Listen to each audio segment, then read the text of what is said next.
नमस्कार, जी मीडिया में आपका स्वागत है। मैं हूं दिनेश शर्मा। डायरेक्ट विद दिनेश में इस बार मेरे साथ है हरियाणा के पूर्व मुख्यमंत्री भूपेंद्र सिंह हुड्डा जी। हुड्डा जी, आपका स्वागत है जी मीडिया में। धन्यवाद। आपका एक बयान आया बाबा पर सजा के बाद कि रोम जलता रहा और नीरो जो है बांसुरी बजाता रहा। क्या मायने इसके? देखिए, जब वहाँ इतना हो रहा था, क्या पंचकुला में लोग मर रहे थे, तो ये मीटिंग कर रहे थे कैबिनेट की, आपस में विचार कर रहे थे। जबकि मौके पर होना चाहिए, मौके पर फैसले लिए जाते हैं, मौके पर कार्य होता है। और ये विचार के लिए पहले करना चाहिए या बाद में करना चाहिए, और इनका कोई ध्यान उस तरफ था नहीं। जब हजारों आदमी पंचकुला में आ रहे थे 144 लगने के बाद, ये कहाँ थे? तो इस वास्ते यही जो होता है, लापरवाही इस प्रकार की जो होती है, और जब भी ये घटनाएं ऐसी घटती हैं, अगर सरकार सतर्क होती और अपनी नीयत ठीक होती इनकी, तो ये घटना टाली जा सकती थी, टल सकती थी। आप कह रहे हैं कि लोगों को इकट्ठा ही नहीं होने देना चाहिए था पंचकुला में। जब ये 144 लगा रहे हैं, और वो भी जब कोर्ट संज्ञान ले रहा है, 3 दिन पहले कोर्ट 16 तारीख से कह रहा है कि भाई आपको पूरा ध्यान रखना चाहिए, और ऐसा अंदेशा हो रहा है। इन्होंने आश्वासन भी दिलवाया कोर्ट को कि हम कोई ऐसी नहीं होने देंगे। उसके बावजूद इनके मंत्रियों के अलग अलग बयान आते रहे, और इस प्रकार से ऐसा प्रतीत होता है कि दो ही कारण हो सकते हैं, ना तो दरबेगारी या इंटेंशनली जानबूझकर नियतन ये कार्य किया है वोट बैंक बनाने के लिए। तो मैं समझता हूँ ना तो दरबेगारी वाली तो बात नहीं। 3 साल इनकी सरकार को हो गए, तो अगर 3 साल में भी इनका तजर्बा नहीं हुआ तो फिर कब होगा? तो आप कह रहे हैं कि नीयत खराब थी, वोटों की मंशा के कारण जो है इस तरह से स्थिति को जो है मिस हैंडल किया गया। हाँ, बिल्कुल बिल्कुल। नहीं तो कोई कारण नहीं था। पहले भी हमारे समय भी इससे भी गंभीर स्थितियां पैदा हुई थी, कभी हमने इस किस्म का वो नहीं होने दिया। जी, जो आपको लगता है जो लोग मारे गए वो निर्दोष लोग मारे गए इसमें? देखिए, जो लोग आए वहां पर, लोग तो अब ये कहना कि पंचकुला के नहीं थे, बाहर के इंसान थे, इंसान मारे गए। मैं ये कह रहा हूँ, सरकार सतर्क होती, नहीं आने देते तो कोई मारा नहीं जाता। लेकिन मुख्यमंत्री मनोहर लाल खट्टर कह रहे हैं कि हमने स्थिति को जो है सही से उसको हैंडल किया। देखिए, ये बात आया, उनका बाद में बयान आया, ये आफ्टर थॉट एलिबाई है। जब ये अपने उसमें बुरी तरह विफल हो गई सरकार, उसके बाद अपने बचाव के लिए ये ऐसी बातें कह रहे हैं। दरअसल ये है कि 38 आदमी मरे हैं और इतना जान और माल का नुकसान रहा। आज भी पंचकुला के लोग दहशत में हैं, और ये कोर्ट अगर हाई कोर्ट संज्ञान नहीं लेता और इस प्रकार से नहीं होता, तो इस बहुत भारी नुकसान होने वाला जा रहा था इनकी लापरवाही की वजह से। जी, तो आपको लगता है कि मुख्यमंत्री को इस्तीफा देना चाहिए? लेकिन वो तो कह रहे हैं कि इस्तीफा देने का कोई मतलब ही नहीं। ऐसा है, मुख्यमंत्री एक बात नहीं है, कैबिनेट की कलेक्टिव रेस्पॉन्सिबिलिटी है। सारी ये कानून व्यवस्था रखना, प्रदेश में शांति कायम रखना, प्रजातंत्र में कैबिनेट की कलेक्टिव रेस्पॉन्सिबिलिटी होती है। पूरी कैबिनेट को इस्तीफा दे देना। जी, लेकिन अगर आप मुख्यमंत्री होते और इसी तरह की यही स्थिति होती तो आप कैसे इसको हैंडल करते? बहुत स्थिति हुई मेरे समय में, इससे भी ज्यादा गंभीर थी, और डेरा का सिरसा में भी इससे ज्यादा गंभीर स्थिति हुई। रामपाल के यहाँ भी इससे गंभीर स्थिति हुई। जाट आंदोलन भी इनसे कहीं बढ़ के हुआ। लेकिन 3 साल में 3 ये बड़े जो है यहाँ जो घटना घटी है, ये मैं दावे के साथ कह सकता हूँ। देखिए, जब पहली जाट आरक्षण पे हुई, लोग मरे वहां पर, उस समय भी 32 लोग मारे गए। तो इन्होंने कहा, हरियाणा सरकार ने, कि प्रकाश सिंह की अध्यक्षता में एक कमेटी बनाई, और आप बयान निकाल के देखें इनके, हर मंत्री का, हर उसका यही बयान आता रहा कि प्रकाश सिंह कमेटी की रिपोर्ट आने दो, दूध का दूध, पानी का पानी हो जाएगा। अब जब उनकी रिपोर्ट आ गई, तो वो अब कहाँ अंडर टेबल कहाँ गई वो रिपोर्ट? क्योंकि अगर आप वो रिपोर्ट पढ़ें, और अब वो भी रिपोर्ट पढ़ें, अब भी उनका बयान आया है प्रकाश सिंह जी का, आप दोनों पढ़ें, तो उससे साफ जाहिर है कि जो हुई पहली जो क्या नाम आंदोलन, जो जाट आंदोलन हिंसक हुआ, उसके लिए पूर्ण रूप से हरियाणा सरकार दोषी है। DC, SP, DIG, IG, home secretary, मुख्यमंत्री के दफ्तर तक उन्होंने इंडाइटमेंट की है। इसी प्रकार अब भी यही है। जी। अब भी जो है, तो आप कह रहे हैं कि पूरी सरकार की और प्रशासन की मंशा सही नहीं है। बिल्कुल नीयत ठीक होती तो कोई होता ही नहीं। अरे हमारे समय में तो इससे बड़े थे जी, इससे बड़े गंभीर स्थिति हो गई थी, लेकिन ऐसी परिस्थिति नहीं हुई। जितना 1966 में हरियाणा बना, 66 से लेकर 2014 तक विभिन्न सरकारें रही, विभिन्न दलों की सरकारें रही, कांग्रेस की भी रही, इनेलो की भी रही, चौधरी बंसीलाल की भी रही, बंसीलाल जी के साथ बीजेपी भी रही। इन सब के मिला के मेरे ख्याल 10वें मुख्यमंत्री हैं खट्टर साहब। लेकिन आप उन 9 के कार्यकाल में एक तरफ देखें, इतने लोगों की जाने जब 2014 और 66 के बीच में भी नहीं गई जितनी 3 साल में गई जी।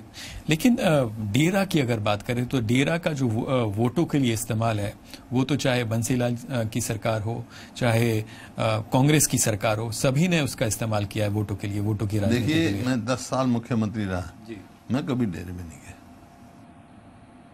और कभी मैंने वोट के लिए उनके डेरे में जाएंगे। लेकिन आपके पार्टी के कार्यकर्ता, आपके पार्टी के एमएलए वो तो डेरा जाते थे।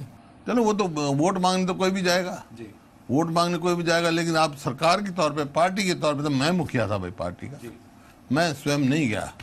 और ये उसका मतलब ये नहीं है कि वोट मांगने जाएं, वोट तो किसी भी सबसे मांगते हैं, लेकिन सौदेबाजी नहीं की। यहाँ तो सौदेबाजी होगी इनकी।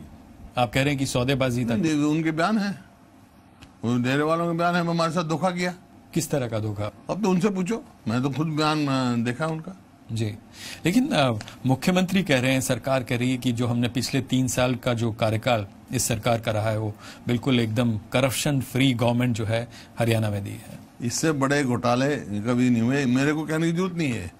अभी सुप्रीम कोर्ट ने जो संज्ञान लिया माइनिंग में और इंडैक्टमेंट उन्होंने संकेत किया है मुख्यमंत्री के ऑफिस तक, वो साफ जाहिर है कि कम से कम 5,000 करोड़ का जो घोटाला माइनिंग में है।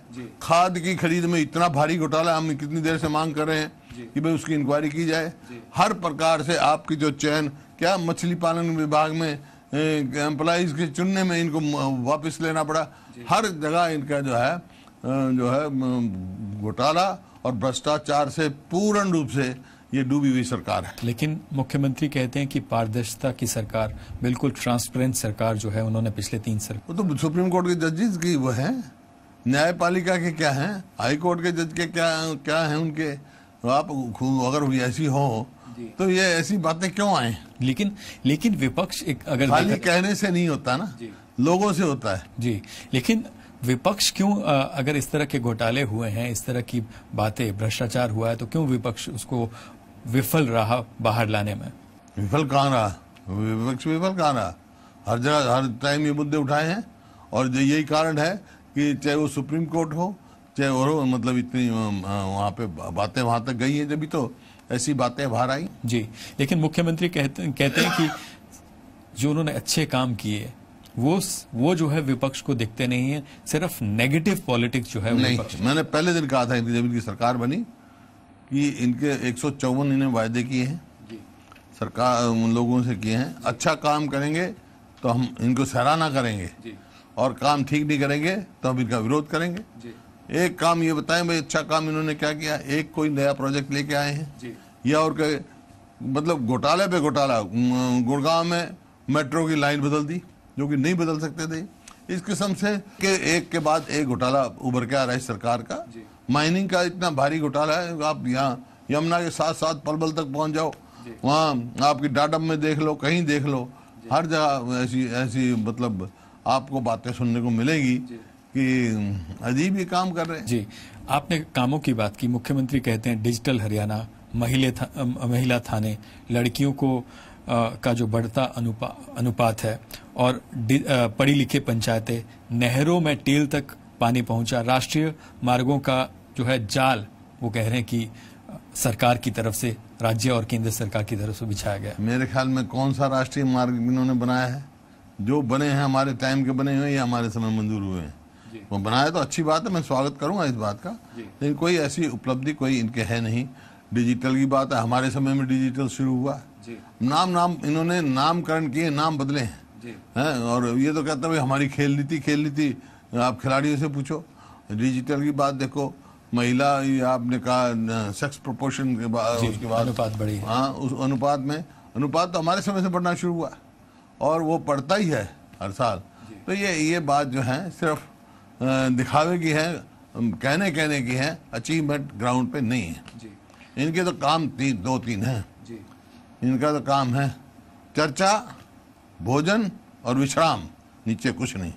तो आप कह रहे हैं कि पिछले 3 साल में काम कुछ नहीं हुआ, बातें ज्यादा हुई हैं। चर्चा हुई, भोजन हुए, विश्राम हुआ, विदेश यात्राएं हुई, इन्वेस्टमेंट नहीं लाई। अरे जब 2014 में ये सरकार हमने जब छोड़ी, लोगों प्रजातंत्र है, बहुत अच्छे वायदे किए थे लोगों से, किसानों से किया था कि स्वामीनाथन लागू आते ही हम करेंगे, अच्छे भाव देंगे हम और ये करेंगे। हर वर्ग को इन्होंने अलग अलग वायदे किए। तो हमने कहा भाई अच्छी बात है, बनाएंगे, सरकार है, प्रजातंत्र में इनकी सरकार बनी। लेकिन 2014 में जब इनकी सरकार बनी उस समय हरियाणा प्रति व्यक्ति आय में और प्रति व्यक्ति निवेश में नंबर 1 था प्रदेश। 1 नंबर का प्रदेश हम छोड़ के गए। आज तहस नहस होने जा रहा है प्रदेश। जो जहां विकास था वहीं रुका हुआ है। एक नया प्रोजेक्ट ये बता नहीं सकते हैं हम लेके आए। लेकिन मुख्यमंत्री तो कहते हैं जो इन्होंने जो विदेश यात्रा की उसके बाद हरियाणा में काफी निवेश जो है फॉरेन कंपनीज ने किया है। जीरो। जो हमारे समय ऑनलाइन था वो भी पूरा नहीं हुआ। और इतना इन्होंने 6 लाख करोड़ का किया है। अगर ये 6 लाख करोड़ का इन्होंने निवेश का कहा था, गुड़गांव हैपनिंग, हरियाणा हैपनिंग की थी, अगर कहीं 30,000 करोड़ का भी निवेश दिखा देंगे तो मैं इनकी बात मान जाऊंगा। अभी कह रहे कहने में और करने में बहुत फर्क है। इसमें कोई दो राय नहीं। मैन्युफैक्चरिंग में हरियाणा पीछे गया है। यहाँ से लोग, बल्कि फैक्ट्रियां बहुत सारी बंद हो गई हैं, यहाँ इंडस्ट्री बंद हो गई है। हरियाणा में बंद हुई है। फरीदाबाद में जाके पता करें आप, छोटी इंडस्ट्री मर रही है। हुड्डा जी, आजकल प्रधानमंत्री नरेंद्र मोदी के साथ आपकी जो मुलाकातें हैं वो चर्चा में है। क्या मायने निकाले जाए इन मुलाकातों के? नहीं, शिष्टाचार की मुलाकातें हैं, राजनीतिक कोई मायने नहीं उनके। एक तरह से ये भी कहा जा रहा है आपके जो विरोधी है पार्टी के अंदर, वो ये भी कह रहे हैं कि एक तरह से हाईकमांड पर जो है दबाव बनाने के लिए आप ये मुलाकात। ये उनकी सोच है, उनकी सोच है, मेरी नहीं है। लेकिन क्यों ये मुलाकातें पिछले दिनों में हुई? क्यों मुलाकातें बढ़ी हैं? क्यों आप? नहीं, कोई मुलाकातें नहीं बढ़ी, पहले भी हुई थी। और उसे मैं मुख्यमंत्री था जब भी मुलाकात हो जाती थी। अब सबसे होती है हमारी, तो मनोहर लाल जी से भी होती है, तो जब कोई चर्चा नहीं होती। लेकिन अब क्या नाम, अभय चौटाला जी से भी होती रहती है। ये कोई राजनीति में कोई हमारी कोई व्यक्तिगत दुश्मनियां नहीं है जी। हमारी तो आइडियोलॉजिकल बात है। आइडियोलॉजिकली हमारे हम स्थिर हैं अपने उस पे। बाकी व्यक्तिगत द्वेष भाव मेरा किसी से नहीं है। कांग्रेस छोड़ के जाने का कोई प्रश्न नहीं उठता, ये तो बिल्कुल एकदम साफ है। ये नहीं, तो मेरे को ऐसी बात आपको, मेरे को हंसी आती है। हंसी के सिवाय मैं कुछ नहीं कह सकता जब ऐसी कोई बात होती। विपक्ष ये भी कहता है जो आपके खिलाफ जो मामले हैं ईडी में, सीबीआई में, इसलिए आप जो है ये मुलाकातें कर रहे हैं ताकि वो मामले जो है। ऐसा है, मैं ऐसे परिवार से हूँ, फ्रीडम फाइटर फैमिली के परिवार से। अंग्रेजों से नहीं डरे हम, क्या बात से क्या डरना है जी। तो हमने कोई गलत काम किया ही नहीं जो किसी बात। जी, तो इन मुलाकातों को एक शिष्टाचार है। मुलाकात हुई, होती रहती। प्रधानमंत्री जी का यही था, हम बैठे थे, मिलने आए, बड़ापन है उनका, कोई बात नहीं। वो तो एक व्यक्तिगत वो है। तो खुद मिलने आए आपसे? हम मिलने सेंट्रल हॉल में बैठे थे हम, तो मिलने आए। ठीक, अच्छी बात है। पहले हम मिल जाए, मैं भी मिलने चला जाऊंगा, उसमें कोई बात नहीं है। ये सब शिष्टाचार की मुलाकातें, राजनीतिक मायने इसका कोई अर्थ नहीं।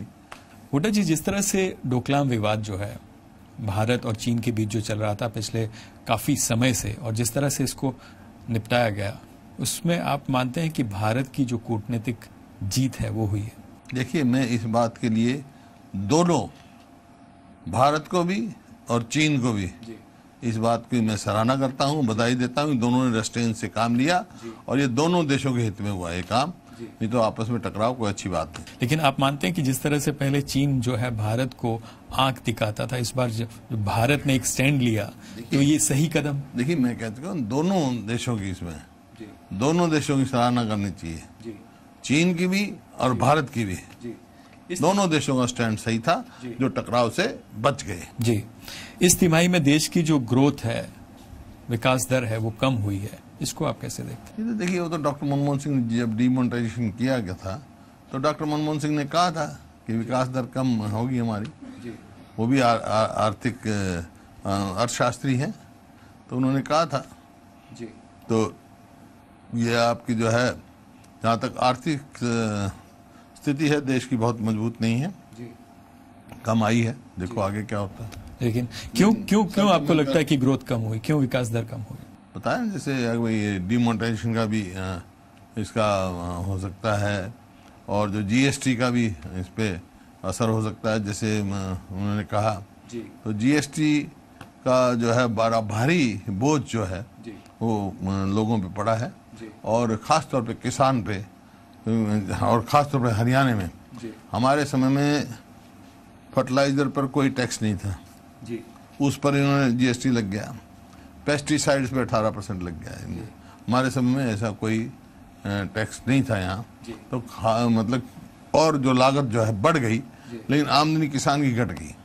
अगर वापस हरियाणा की राजनीति पे आए, तो आपके जो साथी हैं, पार्टी के जो कार्यकर्ता हैं, आपके साथ जो विधायक, वो कहते हैं कि कमान जो है आपके हाथ में दे देनी चाहिए, और जो चुनाव है वो आपकी अध्यक्षता में लड़ा जाना चाहिए, तभी कांग्रेस यहाँ पर सफल। ये तो मतलब हर पार्टी में हर व्यक्ति का अपने सोचने का अधिकार है, जो सोचता है वो कहता है। तो पार्टी, अभी ये भी माना जाता है, ये भी कहा जाता है कि पार्टी जो है एक साथ नहीं है, दो गुट जो है पार्टी में है, एक आपका गुट है, एक कांग्रेस पार्टी एक। कांग्रेस पार्टी, मैंने कई दफा कहा, कांग्रेस पार्टी की कुछ मर्यादाएं हैं। कांग्रेस पार्टी की नेता सोनिया गांधी, राहुल गांधी हैं, बाकी पदाधिकारी होते हैं, बदलते बदलते रहते हैं, तो उस तरह कांग्रेस पार्टी एक है। जी, पार्टी आपके साथ है या अशोक तंवर जी के साथ है? पार्टी सोनिया गांधी के साथ, राहुल के साथ है, और कांग्रेस पार्टी की। आपको लगता है सही समय आ गया है कांग्रेस उपाध्यक्ष राहुल गांधी को अध्यक्ष बनाने का? केंद्र बनना चाहिए, उनको बनना चाहिए, बनाया जाना चाहिए आपको? हाँ, बनाया जाना चाहिए, और उनको इसे जिम्मेवारी संभालनी चाहिए। जो 2019 का चुनाव है, आपको लगता है उनको प्रधानमंत्री प्रोजेक्ट किया जाना चाहिए, और अध्यक्ष जो है 2019 पार्टी के अध्यक्ष बनेंगे तो आगे कार्रवाई करेंगे। अगर कांग्रेस पार्टी मेजोरिटी में आएगी तो वही सत्ता संभालेंगे। जी, और जिस तरह से ये भी कहा जाता है, ये भी बोला जाता है, ये भी आपके जो साथी हैं वही कहते हैं, जिस तरह से पंजाब विधानसभा चुनाव में कमान कैप्टन अमरिंदर सिंह के हाथ में दी थी, उसी तरह हरियाणा में भी कमान जो है आपके हाथ में दी जानी चाहिए चुनाव से पहले। तो कांग्रेस हाईकमान ने फैसला करना है। लेकिन आपको लगता है कि कमान अगर आपके हाथ में होगी तो चुनाव? देखिए, तो मैं तो कांग्रेस पार्टी का अनुशासित सिपाही हूँ। कांग्रेस हाईकमान जो फैसला करेगी वो। जी, किसान कर्ज पर अगर बात की जाए, किसान कर्ज पर, माफी पर, उस पर आपका स्टैंड क्या है? देखिए, किसान जो है आज फिर से डेब्ट ट्रैप में आ गया, कर्जे में दब गया। एक दफा यूपीए सरकार के समय में 72,000 करोड़ के करीब केंद्र सरकार ने माफ किया था, और हमारी हरियाणा में सरकार थी, हमने भी काफी माफ किया था, 800 कुछ करोड़ के करीब माफ किया था किसान का जी, कर्जा भी माफ किया था। और जो रेट, जो क्रॉप क्या नाम, शॉर्ट टर्म लोन होता है बैंक का, क्रॉप लोन जिसको कहते हैं, उसके ऊपर ब्याज की दर पहले 12% थी, 14% थी, वो कम करते करते हरियाणा में 0 कर दी थी, पूरे देश में 4% हो गई थी। क्योंकि मैं उस का वर्किंग ग्रुप का अध्यक्ष था जिसने रिकमेंड किया कि पूरे देश में क्रॉप लोन के ऊपर 4% से ज़्यादा ब्याज नहीं होना चाहिए। साथ के साथ ये भी अपने हमारी रिकमेंडेशन थी, जो काफ़ी उस तक मान्य स्वीकार करने के लिए तैयार हो गए थे, कि लागत जमा 50% मुनाफा किसान को मिलेगा, जब भी खेती लाभदायक होगी। और लेकिन अब यहाँ तो आप देख रहे हैं लागत बढ़ रही है, आमदनी घट रही है। मतलब आप देखिए, जीरी से ले, धान जिसको कहते हैं, जो हमारे समय में जीरी का भाव था, आज उससे आधा भी नहीं रह गया। और फिर कपास है, कपास किसान हरियाणा में कपास होते हैं, कपास का जो भाव था वो भी ऑलमोस्ट आधा भाव मिल रहा है आज। और आलू 9 पैसे किलो बिका है मंडी में, पीपली मंडी में गया था। इसी प्रकार टमाटर का भाव है, और टमाटर डंगरों को खिलाना पड़ा किसान को। पॉपुलर जो है वो हमारे समय में 1300 रुपए क्विंटल तक गया, अब 200-250 है। लेकिन विडम्बना इस बात की है, किसान की जीरी तो पिट गई, लेकिन चावल सस्ता नहीं हुआ। किसान का कपास तो पिट गई, कपड़ा सस्ता नहीं हुआ। किसान का आलू तो पिट गया, चिप्स सस्ती नहीं हुई। किसान का टमाटर तो पिट गया, सॉस सस्ता नहीं हुआ। किसान का पॉपुलर तो पिट गया, लेकिन प्लाईवुड सस्ती नहीं हुई। और किसान का जो है, आप हिसाब लगाएं गन्ने का हमारे समय में चीनी का भाव 28 से लेके 30 रुपए किलो तक था। उस समय गन्ने का जो भाव 310 रुपए भाव था। और आज गन्ने का क्या भाव है, चीनी का क्या भाव? चीनी तो 42 और 45 रुपए है, लेकिन गन्ने का भाव वहीं के वहीं खड़ा है। केवल 10 रुपए का इजाफा दिया है 3 साल में। ये जिस वास्ते हर किसान जो है, ये सरकार का हर फैसला किसान विरोधी रहा है, और किसान इस सरकार से विमुख हो चुका है। ये आप देख रहे, देखिए क्यों आप जीएसटी में आप देखिए, जीएसटी में अपना तेल बार रख दिया, ऑयल। अब आज अगर आप लगाएं, जो कच्चा तेल का भाव यूपीए के समय था 140 रुपए, 140 डॉलर पर बैरल, आज 40 है। कितना भाव कम है, लेकिन उपभोक्ता को तो डीजल उसी भाव मिल रहा है, कि उन्होंने जीएसटी से बाहर रखा उसको। 44% जो रेवेन्यू है आ सकता है, वो तो जीएसटी से बाहर है। तो इस वास्ते ना तो उत्पादक को फायदा है, ना उपभोक्ता का फायदा है। और बिजली सस्ती हुई है, कोयला सस्ता हुआ है, बिजली महंगी हुई है। बिजली सस्ती होनी चाहिए थी, बिजली बढ़ा रहे हैं। तो ये सरकार का जो है, एक किस्म से जितने हरियाणा सरकार के, तो मैं कह सकता हूँ हर फैसला जन विरोधी फैसला रहा है। जी, लेकिन अन्नदाता को बचाया जाना चाहिए। पूरे देश में अन्नदाता जो है वो खुदकुशी कर रहे हैं। क्या करेक्टिव स्टेप्स जो है आपको लगता है लेनी चाहिए? स्वामीनाथन का लागू करें, जो हमारी रिकमेंडेशन है वो लागू करें। जैसे एक रिकमेंडेशन हमारी लागू हो गई, ब्याज का जो लगता है क्रॉप लोन पे, वो 4% से ज्यादा देश में लगता है। हरियाणा में तो हमने 0 कर दिया था, आज भी 0 है। और जो दूसरे का 50% हमने किया, जो लॉन्ग टर्म का है 50% की रियायत दी थी। लेकिन पूरे देश में ब्याज के अलावा जो है, जो एमएसपी है, उसका फार्मूला बदलना चाहिए, और स्वामीनाथन का और जो हमारी रिकमेंडेशन है वो लागू करनी चाहिए, और सब्सिडी किसान को सीधी मिलनी चाहिए। जी, जाते जाते आपसे सवाल की हुड्डा साहब, आजकल आप कैसे अपना वक्त जो है आप व्यतीत करते हैं, गुजारते हैं? किस तरह से आपका पूरा जो शेड्यूल है वो क्या कैसे रहता है? शेड्यूल है, सवेरे उठता हूँ, खेलने जाता हूँ। जी, अभी भी बैडमिंटन, टेनिस, लॉन टेनिस खेलता हूँ। जहाँ नॉन टेनिस ना हो वहाँ बैडमिंटन खेलता हूँ, और जहाँ कोई भी ना हो तो सैर करता हूँ। हफ्ते में तकरीबन 4 दिन खेलता हूँ, 2-3 दिन सैर करता हूँ सवेरे, और फिर आके नहा धो के तैयार होके लोगों से मिलता हूँ। कहीं बाहर जाना हो, कहीं और कार्यक्रम में जाना हो, वहाँ जाना हो, और अपनी इस प्रकार से थोड़ा बहुत समय अपने परिवार के साथ व्यतीत करता हूँ। जी, दोस्तों के साथ करता हूँ। मूवीज देखने का शौक है? मूवी तो बचपन में देख ली, अब तो अब समय नहीं मिलता, या शौक? अब समय नहीं मिलता, अब शौक भी नहीं रहा, लेकिन बचपन में थे, बहुत मूवी देखी। जी, आपका फेवरेट स्टार कौन है बॉलीवुड में? फेवरेट स्टार देखिए, हमारे समय तो फेवरेट स्टार थे, दिलीप कुमार था, राजकुमार था, और ये राजेंद्र कुमार थे, ये थे हमारे समय में तो। जी, इनकी मूवीज आप रेगुलर देखते थे? हाँ, देखता हूँ, कभी कभी देखता हूँ। हुड्डा जी, जी मीडिया से बात करने के लिए बहुत बहुत धन्यवाद, and wish you all the best. ये थे हरियाणा के पूर्व मुख्यमंत्री भूपेंद्र सिंह हुड्डा। हमारी बातचीत आपको इनसे कैसी लगी, आप हमको ट्वीट कर सकते हैं SDINESHW पर। आप देखते रहिए जी मीडिया। नमस्कार।